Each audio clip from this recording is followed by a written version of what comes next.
안녕하세요. 비전공자도 합격하는 국제무역사 1급 드디어 이제 무역 영어 파트로 들어오게 됐습니다. 사실 무역 영어 파트는요, 앞에서 우리가 다뤘던 내용들이 거의 영어 문제로 출제가 많이 된다고 보시면 되세요. 그래서 앞쪽에 있는 내용들에 대해서 좀 철저하게 복습을 하시고 꼼꼼하게 공부를 해두셨다면 무역 영어 파트는 자주 나오는 표현 같은 것들을 이제 익혀두는 것만으로도 어느 정도 점수는 좀 가져갈 수 있다라고 보시면 되거든요. 무역 영어 파트에서는 어떤 문제들이 출제가 되냐? 방금 말씀드렸던 것처럼 기존에 내가 가지고 있는 무역 실무의 내용들이 어떤 영어 지문이나 표현이나 이런 것으로 이제 출제가 된다.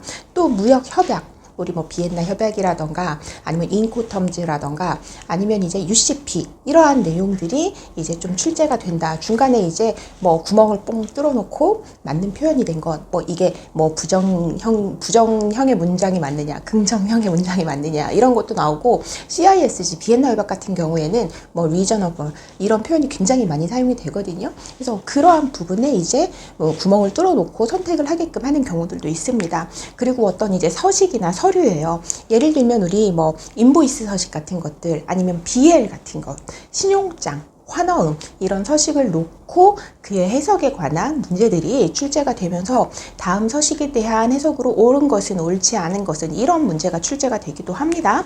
그리고 이제 영문 레터예요. 비즈니스 레터라고 해가지고 이 영문 편지 서신의 순서를 알맞게 배열한 것은 이런 것들을 이제 묻기도 합니다. 혹은 이 서신의 목적은 무엇인가요? 라고 하는 전체적인 어떻게 보면 좀 기본적인 영어 실력 을 묻는다고 할까요? 그런 문제들이 출제가 되기도 하고요. 어떤 어휘라던가 문법적인 문제도 조금 출제가 됩니다. 그리고 이제 비즈니스 상식이라던가 매너와 관련된 것들, 이런 것도 출제가 되는데, 그 국제무역사 시험은 이런 이제 무역 영어 파트에서도 기존에 출제가 되었던 내용들이 좀 반복적으로 비슷한 유형으로 출제가 되는 경향을 보이고 있어요. 그렇기 때문에 앞선 이제 기본적으로는 앞선 파트 1, 2, 3의 내용을 조금 철저히 숙지를 하시고, 그리고 기존에 뭐 이제 많이 기출이 되었던 어떤 표현들을 익혀두시는 게 도움이 되겠죠. 그래서 기존에 문제로서 출제가 되었던 많은 표현들을 최대한 추리고 그거를 좀 수정을 해서 제가 이제 교재에 넣어놨어요. 그래서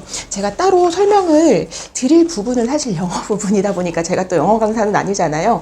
그러다 보니까 제가 따로 설명을 드리긴 어렵고, 다만 이제 무역 영어 파트를 이제 일반 무역 영어 일반과 그리고 무역 협약 및 규칙 이렇게 두 챕터로 나눠놨는데, 챕터 1에서는 제가 앞선 이제 다른 과목들에서 설명을 드리지 않았던 부분들이 조금 포함이 되어 있기 때문에 그 부분들을 뽑아서 이제 설명을 좀 드리면서 한 강의 정도로 마무리를 하고, 그리고 챕터 2의 무역 협약 및 규칙 같은 경우에는 아무래도 좀 중요한 부분이다 보니까 그 협약이나 규칙의 주요한 부분들에 대해서 주요한 부분들을 뽑아서 한 번 더 그 설명을 하는 쪽으로 강의가 진행이 되겠습니다.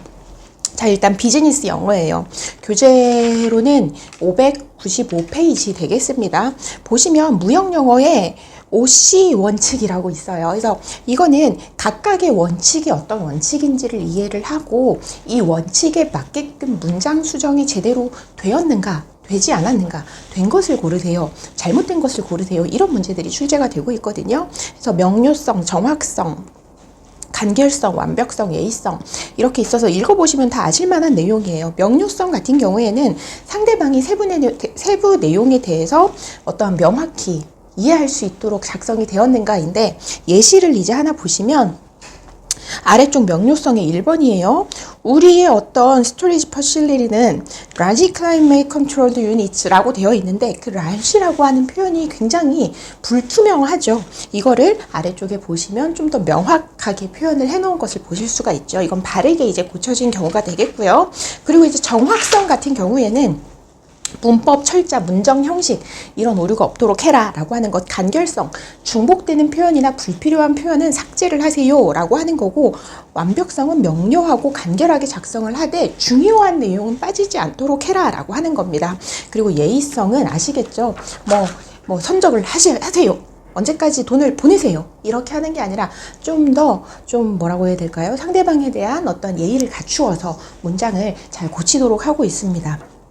자, 뒤쪽에 정확성 596페이지죠. 정확성의 1번 예시를 볼게요. 우리 컴퓨터 오퍼레이트들은 뭘 한다고? Making the system work를 한대요. 그 Making the system work가 뭔지 좀 더 정확하게 표현을 하고 있죠. To tackle errors and make minor repairs라고 좀 더 정확하게 표현을 하고 있습니다. 간결성 부분도 예시를 보시면 될 거고요. 자, 597페이지 예의성도 2번 보기에 보시면 do, ship, 실어라, our order. 언제까지? By next Monday 라고 하는 거는 너무 이제 좀 예의에 어긋나기 때문에 It would be helpful to us. 우리에게 참 도움이 될 것 같아 라고 하면서 이렇게 좀 문장을 다듬도록 이렇게 하고 있습니다. 자, 그 아래쪽에 우리 597페이지요. 무역 서신 보시면 작성 방법이 두 가지가 있어요. 처음에 이제 나온 게 AIDA고 두 번째 나온 게 ABCD예요. 이거를 섞어가지고 AIDA에서 틀린 것은 이런 거를 묻거든요. 보시면 AIDA의 A는 Attracting Attention이에요. 그리고 I는 Holding Interest, D는 Creating Desire, 그리고 A는 액션을 이제 구매행동 자궁 액션이라고 되어 있죠. 근데 밑에 A, B, C, D 보시면 다 같은데요. B하고 C가 좀 달라요. B에 interest and desire 이라고 되어 있어서 AIDI에 I와 D를 합쳐 놓은 게 B가 되고 있고요. C 같은 경우에는 신뢰 형성이라고 해서 AIDA에는 없었던 부분이에요. 그래서 이 둘을 좀 구분해서 순서를 기억해 둘 필요가 있으시겠다라고 보시면 되겠습니다. 598페이지는 이제 서신의 구성이 나와 있어요. 그래서 맨 위에 레터헤드가 나오고 데이트가 나오고 인사이드 어드레스가 나오면서 쭉 이렇게 바디에서부터 밑에 시그니처 블록까지 쭉 이렇게 내려와 있는데 이런 식으로 서신이 작성이 된다. 근데 보통 서신의 이 서신을 올바르게 배열한 것은 이라고 했을 때 이 서신의 구성 전체를 놓고 하는 게 아니라 사실은 바디 부분을 놓고 이제 순서를 배열하도록 하고 있기 때문에 우리 구성 요소 및 서신의 구성에서 보면 작성 이유, 자세한 정보, 행동 강령, 끝인사 이 네 가지 순서대로 이제 배열을 하시는 게 중요하겠다라고 보시면 되겠습니다. 그리고 이제 뭐 레퍼런스 넘버라던가 particular address 그리고 subject나 PS 이런 거는 선택적인 추가 사항이다 라고 보시면 되겠습니다. 그래서 다음 중 반드시 들어가야 되는 것은 했는데 PS가 들어가 있으면 그게 틀린 답이 되겠죠. 그러니까 틀린 보기이기 때문에 틀린 것을 고르라고 했으면 정답이 되겠죠. 자, 599페이지의 비즈니스 협상 전략입니다. 이거는 1년에 한 번 정도 출제가 돼요. 더 레드 헤링이라고 하는 거는 상대방의 주의를 분산시키려고 사소한 문제를 크게 뭔가 제기를 한다던가 하는 것. 그래서 뭐 예시 이제 우리 문제의 보기로 나올 수 있을 만한 표현도 같이 넣어놨기 때문에 한번 읽어보시면 될 것 같고요. 더 윈스 같은 경우에는 부정적인 반응. 상대방이 나는 대금을요 이 물건의 단가를요 0.5불만 낮춰줬으면 좋겠어요 라고 했을 때 네? 뭐라고요? 이런 것들을 이제 더 윈스라고 합니다. BATNA 협상에 의한 합의가 불가할 경우 협상 당사자가 취하게 될 다른 대안, 협상을 중단한다던가 협상 상대방을 전환한다던가 파업한다던가 하는 걸 BATNA라고 합니다. Monkey on the back 그거는 monkey on the back이라고 하는 거는 책임을 자신이 부담하거나 공유하는 것을 뜻하고 silence 침묵, 부시하기 그렇게 이제 상대방이 어떤 제안을 했을 때 답하지 않고 이렇게 있는 거를 사일런스라고 한다. 보시면 되겠습니다. 그래서 문제에는 이제 각각의 어떤 협상 전략들을 놓고 그거를 설명하는 지문을 줘요. 지문을 주고 틀리게 표현한 것은 이런 식으로 이제 답을 고르게끔 하고 있습니다. 자, 이제 주요 표현은 이제 무역 계약이 체결되기 전에 우리가 어떠한 청약이 오갈 때 그 서신에 들어갈 수 있는 표현들이에요. 그래서 계약 전에 당신을 어떻게 알게 되었는지 이런 것들 그리고 우리 회사를 소개할 때는 어떠한 표현들이 문제에 주로 나오는지 그 서신의 맨 끝에는 어떠한 표현들이 들어가는지가 600페이지부터 602페이지까지 나와 있죠. 자, 우리 계약 전 표현의 맨 위에 보시면 상공회의소라는 표현이 국제무역사나 무역영어 시험에서 많이 나와요. 그래서 Chamber of Commerce and Industry라고 상공회의소를 표현한다. 이렇게 보시면 되겠습니다. 자, 출제 유형 파악하기 이런 부분은 좀 넘어가도록 할게요. 저희가 그 다음으로 가볼 부분은 자, 612페이지입니다. 계약의 유형이에요. 보시면 조인트 벤처 어그리먼트라고 해서 합작 투자 계약이 나오죠. 이거는 우리끼리 힘을 합쳐서 뭔가 새로운 거 잘해보자 라고 하는 거예요. 그래서 특정 사업을 하는데 두 회사가 공동으로 수행을 하는 거죠. 이 회사의 장점이 같이 합쳐져서 시너지가 나고, 그리고 이 사업이 잘 이행되지 않는다고 하더라도 같이 함께하고 있기 때문에 위험은 좀 분산시킬 수 있는 그런 특징이 있습니다. 이 합작 투자 계약에 대해서도 과거에 출제가 된 바 있어서 우리 교재에 실려 있으니까 표현은 한번 쭉 읽어보시면 될 것 같고요. LOI라고 하는 거는 레터 오브 인텐트라고 해서 상대방이 어떤 이행을 할 수 있게끔 이행의 어떤 보증을 목적으로 받는 어떤 서신이라고 보시면 될 것 같아요. 그래서 보시면 최종 계약 전 당사자 간 협상의 대략적인 사항을 문서화한 것이다. 특정 계약의 최종 협상에 앞서서 계약 이행 등의 준비 또는 최종 내용을 확인하기 위해 작성되는 서류다. 그리고 좀 규모가 큰 계약에서 이런 LOI가 작성이 되고는 합니다. 그래서 3번의 Exclusive Contract라고 하는 건 독점 계약이에요. 이 독점 계약은요, 다음 페이지에 있는 디스트리뷰션 어그리먼트 유통 계약하고 많이 붙어서 사용이 되는데, 어떤 말 그대로 아시겠죠? 어떠한 권리, 판매할 수 있는 권리, 이러한 것들을 지역을 딱 놓고 한 당사자한테만 주는 거예요. 그럼 그 사람이 거기서 이제 해당 물건은 자기만 판매할 수 있게끔 그렇게 하는 게 바로 이제 독점 계약이 되겠다라고 보시면 되겠고요. 이제 지문 예시들, 우리 시험 문제에 나올 수 있을 만한 지문 예시를 다 넣어놨기 때문에 한번 살펴보시면 될 것 같습니다. 유통계약 같은 경우에는 유통을 할 수 있게끔 제조사나 수출사의 유통 파트너는 자신의 이름으로 상품을 구매하고 상품 가격도 자신이 결정을 해서 판매하는 거예요. 내가 100원에 사다가 내가 200원에 팔 수도 있고 300원에 팔 수도 있고 자기 자신의 이름으로 유통계약이 되겠고요. 그리고 이제 위탁 가공 계약이에요. 위탁 가공이라고 하는 건 너 가공만 해. 가공인만 이제 수취를 하는 거예요. 상대방은. 내가 이제 어떠한 이제 주요한 원재료 같은 걸 공급을 하는 거죠. 그러니까 우리 관세법을 떠올려 보시면 내가 주요 원재료를 공급을 해외에 해서 그로 인해서 만들어진 물건을 다시 수입할 때에 어떤 이슈가 있었는지 혹시 기억나시나요? 이때 생산 지원 비용이라고 하는 과세가격 결정 부분에 있어서 그런 이슈도 있었습니다. 그래서 기억이 잘 안 나신다면 관세법 파트 돌아가서 한번 좀 챙겨보시면 좋겠고요. 자, 622페이지로 넘어가 보도록 하겠습니다. 622페이지에 보면은 청약의 예시가 나와 있어요. 그래서 보시면 디스크립션부터 볼게요. 물품의 디스크립션 오브 굿즈에서 봤더니 레이디스 100% 폴리에스터 니트 자켓이래요. 그래서 스타일 넘버는 20152F라고 돼 있네요. 이 상품은 한국산이어야 된다. 오리진 리퍼블릭 오브 코리아. 몇 개를 주문하냐? 퀀터티 500개고요. 유닛 프라이스 한 개당 가격 단가는 $105다. CIF 가격으로. CIF, 그러니까 물건을 인도하는 그 장소는 어디냐? 오클랜드 포트다. 오클랜드 포트고, 매수인을 위해서 인슈런스, 보험에 가입을 해야 되겠죠. 최소 110% 이상이라고 기억을 하시면 되겠고, CIF는 ICC, C 조건으로 보험 가입을 하면 되죠. 물품의 위험 이전은 갑자기 인코텀지가 훅 하고 나옵니다. 물품의 위험 이전은 수출국에서 물품이 본선에 적재된 순간에 위험은 이전이 되는 거예요. 그죠?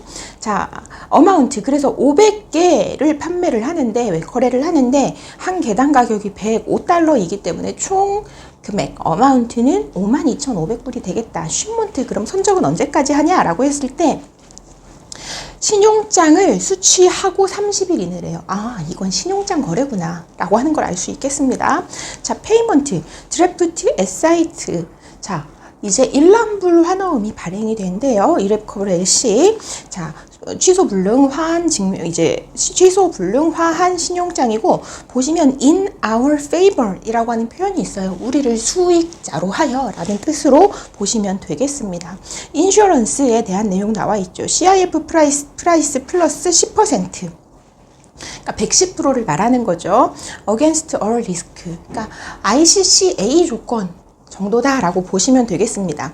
여기에 특약을 추가하도록 하고 있어요. including TPND 그리고 SRCC라고 하고 있죠. TPND 같은 경우에는 뭐냐면 뭐 일부나 전체 물품이 도난되거나 아니면 물품이 인도되지 않거나 도착하지 않거나 이때에 대비한 특약이라고 보시면 되겠고, SRCC 같은 경우에는 파업이나 폭동 이런 걸로 인한 위험에 대해서도 보상받을 수 있게 특약을 추가해달라 하는 뜻으로 보시면 되겠습니다.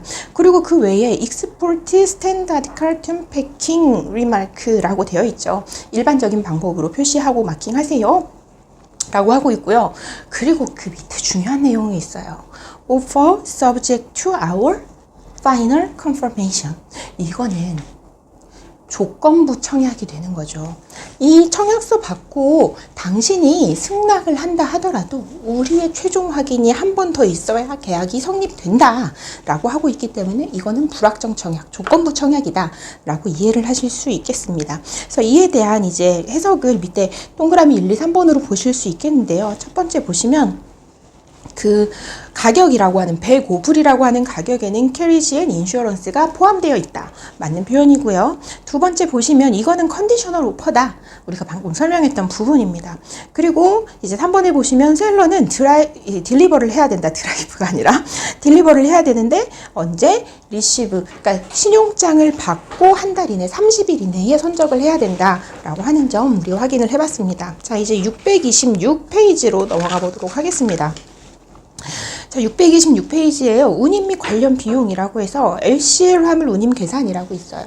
우리 항공 화물 운임에 대한 계산 방법을 공부를 했었죠. 무역 운송 부분에서.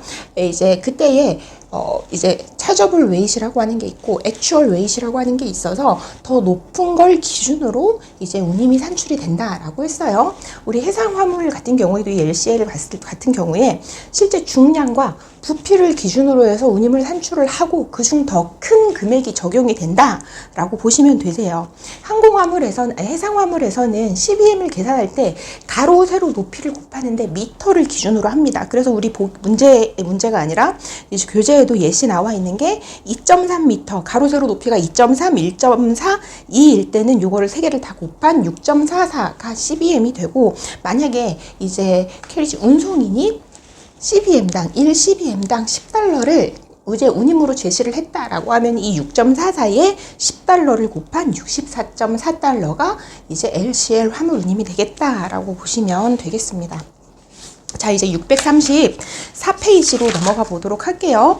BL 서식이 나와 있습니다. 아마 국제무역사 시험에 BL 서식이 이제 출제가 안 된 적은 없었을 거예요. 그래서 BL 서식 우리가 무역 운송을 할 때도 살펴봤었지만 다시 한번 살펴보시면 좋겠고요. 딱 봤을 때 컨사이니가 누구로 되어 있나요?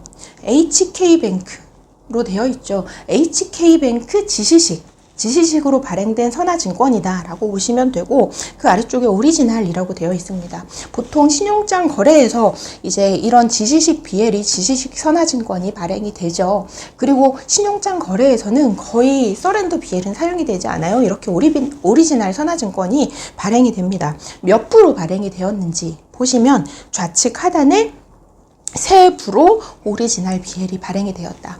이 매도인이 신용장 거래에서는 수익자죠. 수익자가 은행에 서류를 제시할 때에는 이 선화증권 원본 전통 풀셋을 제시를 해야 된다라고 하는 점도 아마 기억을 하실 거라 믿고, 물품을 리시트, 수취하고 로딩, 선적한 곳은 한국의 부산이고 최종 도착지는 홍콩이다. 그리고 요거는 40피트 하이큐빅 컨테이너 한 대고, 물건은 오븐 패브릭이다. 65% 폴리에스터로 되어 있고 35% 코튼으로 되어 있는 거래요. 그러면서 본선 적재 부기가 되어 있죠. 본선 적재 부기 일자가 2022년 7월 19일이고 서류 발행일은 21일이에요. 이 경우에 실제 물품의 선적일은 발행일인 21일이 아니라 온보드가 된 19일로 본다라고 보시면 되겠습니다. 자, 이제 636페이지로 넘어가 보도록 할게요. 무역보험입니다. 우리가 무역보험을 할 때 대부분 이제 다뤘던 내용이긴 한데 우리가 좀 중점적으로 봤던 게 이제 협회 적화 약관 부분들을 좀 많이 중점적으로 봤었어요. 근데 이제 사실 제가 무역보험 파트 설명을 드릴 때도 말씀을 드렸지만 영국해상보험법 MIA라고 하는 게 기본적으로 적용이 되거든요. 그래서 그 영국해상보험법 중에서도 좀 중요한 부분들, 피보험자의 고지라던가 보험증권의 양도, 이런 내용들을 지금 일부를 발췌해서 왔는데요. 자, 피보험자에게는 고지의 의무가 있어요. 그럼 어떤 거를 고지를 해야 되냐? 이제 보험회사가 이 위험을 인수를 할 것인가, 말 것인가? 위험을 인수를 한다면 이건 보험료를 얼마나 받아야 될 것인가? 이러한 것들에 영향을 미칠 수 있는 것은 반드시 보험계약의 성립 전에 고지를 해야 된다. 이거를 고지하지 않으면 보험계약이 체결된 이후에 그 사실을 알게 되었을 때 보험금 지급받지 못할 수 있다라고 하는 거예요. 다만이 아니죠. 이제 이런 중요한 사실이라고 하는 건 위험에 관련된 것들이다. 나한테 내가 실은 오토바이 운전을 하면서 배달을 하고 있는데 말이 굉장히 많죠. 이거 위험하니까 보험료 엄청 비싸거든요. 이건 내가 오토바이 운전을 하고 있는데 예를 들면 지금 이제 해상보험과는 맞지 않지만 보험 가입하면서 내가 오토바이 운전한다는 사실을 배달 일을 하고 있다는 사실을 숨기거나 이렇게 하면 안 된다는 거예요. 있는 사실 그대로 내 위험과 내 화물의 위험과 관련된 것들은 사전에 이제 보험자에게 고지를 해야 된다라고 하는 내용들이 나와 있습니다. 이제 그 중에서 고지를 하지 않아도 되는 사항들이 있어요. 위험을 감소시키는 사항. 위험을 감소시키는 건 보험자에게 오히려 좋은 거죠. 그리고 보험자가 당연히 알고 있어야 되거나 알고 있을 것이라고 해당되는 사실, 그리고 보험자가 어떤 정보를 알기를 포기한 일체의 사항, 그리고 담보로서 걸려 있어서, 담보는 약속이죠. 뭔가 지키기로 했던 그 담보로 걸려 있기 때문에 굳이 고지할 필요가 없는 사항, 이런 것들은 피보험자가 고지를 할 필요는 없겠다라고 이렇게 보시면 되겠습니다. 자, 보험증권의 양도 부분 보시면 보험증권은 양도가 기본적으로 그냥 된다라고 보시면 돼요. 보험증권상에 이거는 양도할 수 없어. 이 보험증권은 이렇게 명시적으로 표시가 되어 있지 않은 한. 그리고 이 보험증권의 양도는 손해가 발생되기 전이든 발생된 후든 언제든지 양도는 가능합니다. 어차피 사고가 났으면 누군가는 보험금을 지급받을 거예요. 수령할 거예요. 그래서 어떤 이제 사고가 일어나기 전이든 후든 보험 증권을 양도하는데 어떤 영향을 끼치지는 않는다라고 보시면 되겠습니다. 보험 증권을 양도받은 자, 양수인은 어떠한 법적 문제가 생겼을 때 자기가 어떤 이제 권리를 주장하거나 아니면 이제 항변을 할 수 있다라고 이제 나와 있고요. 보험증권의 양도는 배서로도 가능하고 기타 관습적인 방법으로도 가능하다라고 하는 점 참고해 주시면 좋겠습니다. 그리고 이제 그 피보험자가 어떤 자신의 이익을 포기하는 경우가 있을 수가 있어요. 상실을 하거나 그 포기하거나 상실되는 그 시점 전까지는 보험증권의 양도가 가능하다. 그러나 그 이후에는 보험증권 양도가 이제 불가하다. 그 시점만을 기준으로 하는 것이지 그 시점 외에 손해가 발생이 되었냐 안 되었냐 이런 거는 보험증권의 양도에 영향을 미치지 않는다라고 보시면 되겠습니다. 639페이지 보험료 납부와 보험증권 발급 시기예요. 보험료 납부와 보험증권의 발급은 동시에 일어나야 된다라고 이제 이야기를 하고 있고요. 보험료를 내기 전까지는 보험자에게는 보험증권을 발급할 의무가 발생하지 않는다. 왜? 동시 조건이기 때문에. 자, 5번에 보험계약이 성립된 것으로 간주되는 시기입니다. 보험증권이 발급된 여부와 관계없이 보험계약은 언제 성립되나요? 무역계약 성립과 같죠. 청약에 대한 승낙이 이루어졌을 때 보험계약은 성립이 된다. 보험증권이 꼭 발급이 되어야 하는 것은 아니다 라고 하는 점 이제 참고를 해주시고요. 그럼 청약에 대한 승낙이 일어난 때 이 승낙을 할 때 보험증권은 발부되지 않았지만 이런 서류들이 발급될 수 있어요. 슬립이라던가 보험인수증 이런 것들이 이제 있을 수 있는데 이런 것들을 가지고 승낙이 성립된 때를 좀 증명할 수 있다라고 보시면 되겠습니다. 자, 640페이지 추정 전손의 효과라고 하는 건 다 알고 계시죠? 어떤 이제 실제 전손은 아니지만 추정 전손이 발생이 되었을 때에는 이제 이거를 분손으로 처리할 수도 있고 전손으로 처리를 할 수도 있다라고 보시면 되겠습니다. 협회적화 약관은 우리가 공부를 이제 다 했기 때문에 쭉 한번 영문 표현을 살펴보시면 될 것 같고요. 자, 이제 쭉 넘어와서 659페이지 보겠습니다. 659페이지에 보시면 ATA 까르네라고 하는 게 있어요. 이거는 어떤 경우에 많이 사용이 되냐면 이제 까르네 협약이라고 하는 거거든요. ATA 까르네 협약. 그래서 이제 좀 해외 전시회나 이런 것들이 최근이라기보다는 과거에 비해서 굉장히 많아졌잖아요. 근데 이런 어떤 물건들이 우리나라에서 나가고 다른 나라로 들어가고 그 나라에서 전시 끝나고 또 나갔다가 우리나라로 들어오고 이 와중에 관세에 관한, 세금에 관한 이슈들이 계속 발생이 되는 거예요. 그러니까 전시회를 좀 진행하는데 많은 어려움이 있을 수 있고 절차가 복잡하다 보니까 돈이 묶이고 이제 어떤 이제 불필요한 합리적이지 못한 비용이나 시간, 노력 이런 것들이 자꾸 발생이 되는 거죠. 그러기 위해 그런 거를 이제 방지하기 위해서 없애기 위해서 좀 원활한 교역을 위해서 이제 만들어진 게 ATA 까르네라고 보시면 되겠고요. 관세를 지불하지 않고 그러니까 잠시 임시 수출입할 거야. 잠깐 들어가서 전시만 하고 다시 나올 거야 라고 하는 이런 임시 수출입 물품에 대해서 관세를 지불하지 않고 이제 통관을 해줄 수 있게끔 하는 게 바로 ATA 까르네고요. 까르네 증서라고 하는 거를 미리 이제 물건을 최초에 수출하려고 하는 이제 기업이 까르네 증서라고 하는 거를 발급을 받습니다. 우리나라 같은 경우에는 대한상공회의소에서 받고 있고요. 이제 일시 수출입, 내가 우리나라에서 나가서 뭐 일본에서 전시회 참가를 할 거야. 잠시 임시로 들어갔다 나올 거야. 12개월 이내에 라고 하는 경우에는 일본 세관으로 갔을 때 우리나라 세관에서 나갈 때 먼저 우리나라 세관에 까르네 증서를 제시를 하면서 저 잠시 다녀올게요. 왜냐하면 우리나라에 다시 들어올 때에도 물건이 다시 들어올 때에도 수익과 관련한 이슈가 발생될 수 있기 때문에 우리나라 세관에 까르네 증서를 내밀면서 저 잠시 다녀올게요 라고 도장 하나 꽝 받고 나가고 그 도장받은 증서를 그대로 가지고 와서 일본 세관에 갖다 주면서 저 잠시 들렸다 갈게요. 전시회만 하고 갈게요 라고 하면서 도장 받고 전시회 한 다음에 이제 다시 나올 때 일본산에 또 들려서 자 보세요 저 약속대로 나갑니다 하고 도장 또 받고 우리나라로 다시 들어올 때에 또 이제 저 그대로 전시회 잘 다녀왔어요 라고 도장 받고 이렇게 이제 진행을 하는 겁니다. 그래서 12개월 내에 재수출될 물품에 대해서 ATA 까르네가 적용이 되고요. 그에 대한 설명들을 이제 쭉 넣어놨습니다. 그 아래쪽에 HS 코드에 대한 설명들도 간혹 문제에 출제가 되고 있기 때문에 내용 한번 읽어보시면 좋을 것 같아요. 왜냐면 지금 여기에 있는 내용들 중 일부를 발췌를 해서 뭐 이제 좀 빈칸을 만들어 놓는다던가 맞는 설명, 틀린 설명 이렇게 고르게끔 하는 문제가 다른 파트들하고 섞여져서 나올 수 있기 때문에 보시면 좋겠고요. 658페이지도 좀 보도록 하겠습니다. 우리 658페이지에 보면 첫 번째 FTA에 빌드 다운 메소드라고 나와 있는데 혹시 우리 부가가치 기준에서 부가가치를 계산하는 방법 혹시 기억하시나요?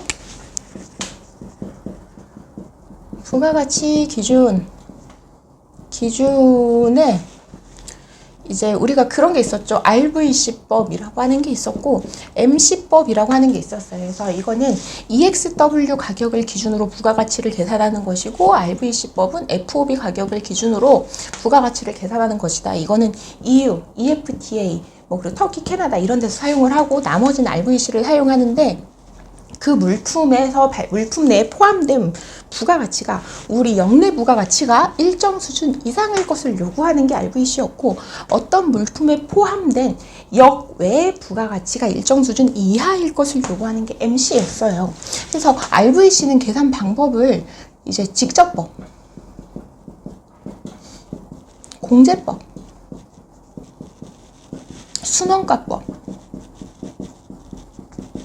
이렇게 세 가지로 나눌 수가 있었고, 자, 공제법이라고 하는 거는 이렇게 물건이 이렇게 있으면 이 전체에서 이게 우리 한국산 이제 원재료다라고 했을 때 이 전체 가격에서 요 가격이 아닌 이 외국산 재료에 이거 좀 지워야겠네요.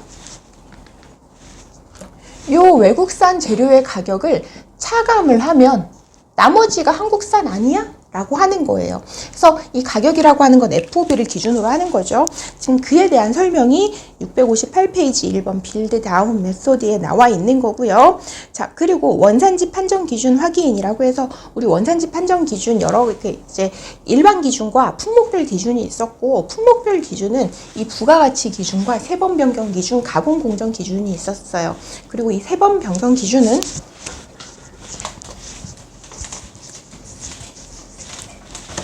세번 변경 기준은 원재료의 HS 코드 3번과 그리고 완제품의 3번 HS 코드가 바뀌어야 된다라고 하는 거죠. 이것도 3가지로 구분이 됐었습니다. 앞에 2자리 류부터 바뀌어야 될 것을 요구하는 CC, 4자리를 기준으로 이게 HS 코드 3번이 변경이 되었나를 판단하는 CTH, 그리고 6자리 소까지를 기준으로 해서 판단하는 CTSH, 이렇게 4가지가 있었다라고 하는 점 이제 이제 말씀을 드리고요. 만약 이 부분 기억이 잘 안 나신다면 괜찮아요. 앞에 우리 무역 이제 규범 파트로 가서 FTA 부분 다시 한번 복습을 이제 해보시면 되기 때문에 괜찮고, 대신에 이제 한 번 더 복습을 하실 때는 좀 더 꼼꼼히 해주시면 좋겠죠. 그래서 무역 영어 파트 부분은 앞에서 나왔던 내용들 영어 표현으로 사실 바뀐 부분이라 일단은 앞에서 우리가 공부했던 내용들 꼼꼼하게 복습을 해보시고 자주 나오는 표현들 익히시면서 복습을 하시면 이제 도움이 되실 거고요. 기출문제도 꼭 풀어보실 수 있도록 그렇게 부탁을 드립니다. 자, 이번 시간도 수고 많으셨습니다.